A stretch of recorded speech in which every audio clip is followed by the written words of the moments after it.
সরকার pay scale নিয়ে যথেষ্ট আন্তরিক আছে। আজকে জাতীয় সংসদের অধিবেশনে পে স্কেল নিয়ে প্রতিমন্ত্রী একটি বিশেষ তথ্য দিয়েছে এবং সরকার পে স্কেল ঘোষণা করতে যাচ্ছে। জুন মাসেই পে স্কেলের গেজেট প্রকাশ হচ্ছে।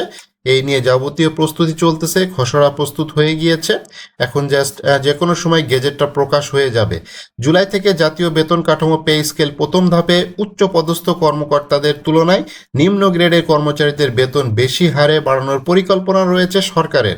সরকারি ব্যয় নিয়ন্ত্রণ, পাশাপাশি মূল্যস্ফীতির চাপে থাকা নিম্ন আয়ের কর্মীদের সহায়তা করতে এই উদ্যোগ নেওয়া হয়েছে বলে জানা গিয়েছে। সংশ্লিষ্ট সূত্র অনুযায়ী আগামী অর্থবছর থেকে 10 থেকে 20তম গ্রেডের কর্মচারীদের বেতন বৃদ্ধির তুলনামূলক বেশি হতে পারে। অন্যদিকে প্রথম থেকে নবম গ্রেডভুক্ত কর্মকর্তা কর্মচারীদের বেতন অপেক্ষাকৃত কম রাখা হতে পারে। অর্থাৎ যারা তৃতীয় এবং চতুর্থ শ্রেণী কর্মচারী আছে তাদের বেতনটা বেশি বাড়তেছে।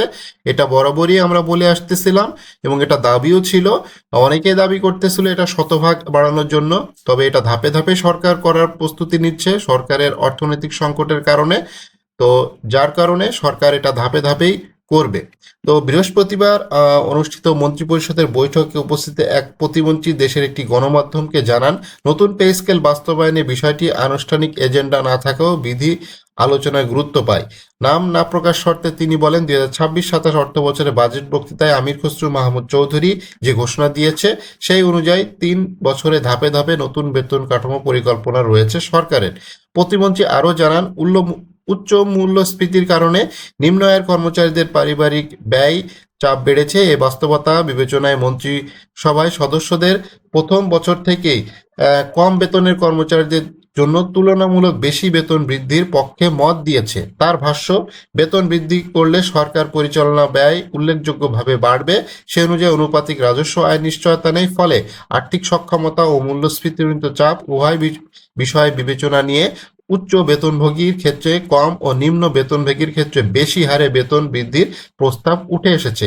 সরকার ইতিমধ্যে আগামী 1 জুলাই থেকে নতুন বেতন কাঠামোর বাস্তবায়নের ঘোষণা দিয়েছে। সংশ্লিষ্ট সূত্র জানায়, শুরুতেই পরিকল্পনা ছিল নতুন ও বর্তমান বেতন কাঠামো পার্থক্য 50% করে পরপর 2টি অর্থ বছরে মূল বেতন সমন্বয় করা হবে এবং শেষ অর্থ বছরে ভাতার বর্ধিত অংশ দেওয়া হবে।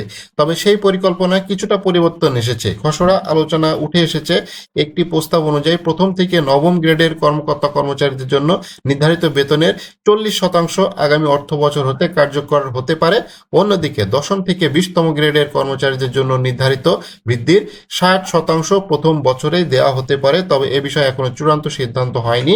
এটা খসড়া আকারে প্রস্তুত করা হয়েছে। যেহেতু এই জুন মাসেই গেজেট প্রকাশ করা হবে এবং 1 জুলাই থেকেই এই বেতনটা কার্যকর করা হবে।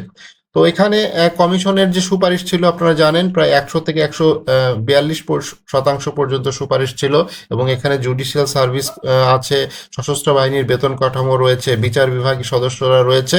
তো এই বিষয়গুলো নিয়ে এখানে বর্তমানে যেহেতু 20টি গ্রেড রয়েছে, সেই 20টি গ্রেডকে কিভাবে সমন্বয় করা যায় এবং 20টি গ্রেডই আসলে থাকতেছে। তো এই বিষয়গুলো সরকার তো সবকিছুই জানে, অবগত আছে এবং অলরেডি 2015 সালে একটি পে স্কেল সরকারি কর্মকর্তা কর্মচারীরা পাচ্ছে। তবে এখানে সবচাইতে আলোচনার বিষয় হচ্ছে টিফিন ভাতা। এটা 5 গুণ বৃদ্ধি করা হচ্ছে। সেটা হচ্ছে 200 টাকা থেকে বাড়িয়ে এটা 1000 টাকা করার প্রস্তাব করা হয়েছে এবং এই গেজেটটা খুব তাড়াতাড়ি হয়ে যাবে। আজকে যেহেতু 22 তারিখ, আর এই মাসের হয়তো আর কিছুদিন সময় আছে, 30 মাস। তো এই জুন মাসের ভেতরেই গেজেটটা প্রকাশ হচ্ছে এবং আগামী 1 জুলাই থেকেই মূলত নবম পে স্কেলের বাস্তবায়ন হবে এবং আশা করা যাচ্ছে আগস্টের 1 তারিখ থেকে কর্মকর্তা কর্মচারীরা নতুন বেতন কাঠামোতে তাদের বেতন হবে।